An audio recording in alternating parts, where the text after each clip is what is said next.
Hello and welcome. My name is Sonu Nayyar and I am here with the task at hand to discuss tenses with you. Children, the term tenses is not new to you. You all know that a verb changes form to denote time. And the way verbs change to denote time is called tense. The first slide before you shows the three tenses in English and the four forms of each.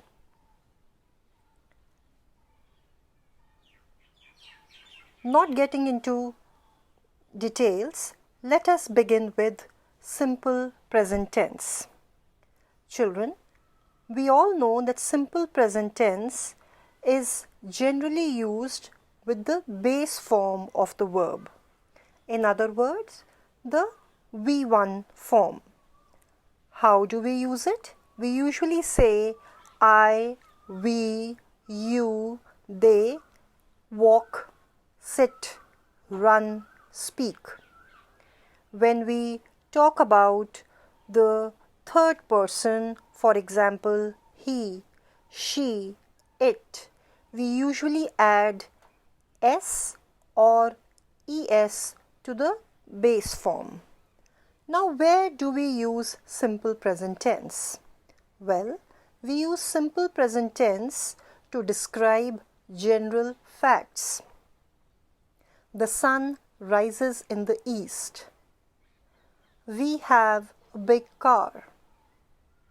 Number two, when we talk about things we do on a regular basis. I go for a walk every day. We arrange a party every year. The simple use of the V1 and the subject requires subject plus the base form of verb, and sometimes we use words like usually, always, often, never to talk about the time range. For example, I usually go to bed at 9 p.m. You always wake up late. They never have enough coffee. So these are the ways in which we use simple present tense. Talking about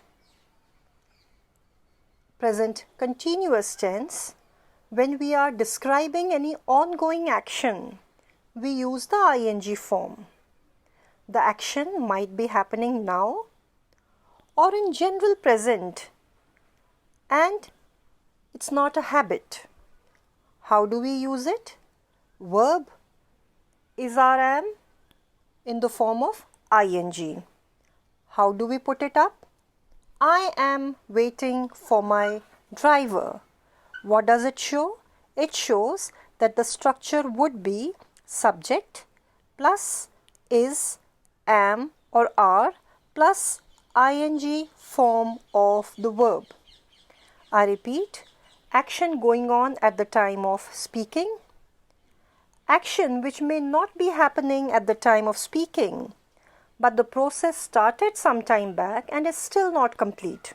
For example, we are reading about tenses. This is present continuous tense. Or I am painting a picture. I may not be painting it right now, but at some point of time. We also use present continuous tense. We are talking about an action already planned in the near future. For example, my aunt is coming tomorrow. Moving on to present perfect tense. It is called present perfect, but I consider it imperfect because there is nothing present about it. It is mainly used to describe past activities without mentioning the time. Remember, that is the main aspect of present perfect tense. It does not include a past time marker. It usually talks about how many times a thing has been done. How do we structure it? Subject plus has or have plus third form of verb, or in other words, past participle. Actions that were completed in the immediate past.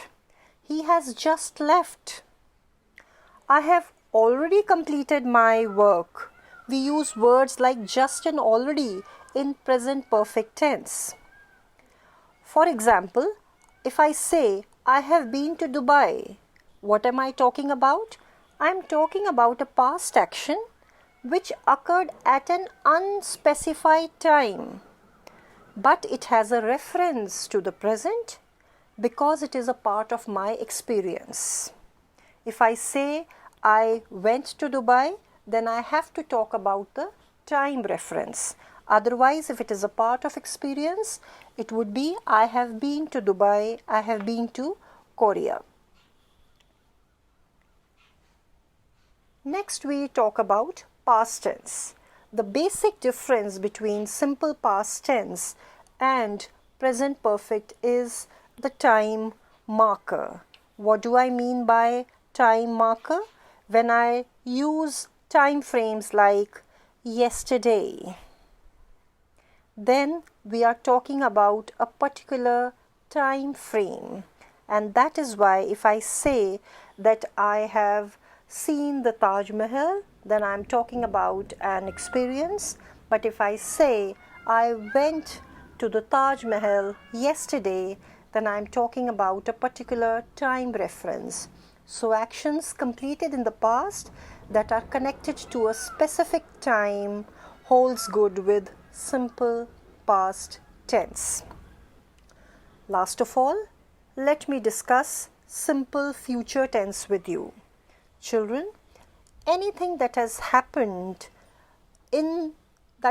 hasn't happened yet includes simple future.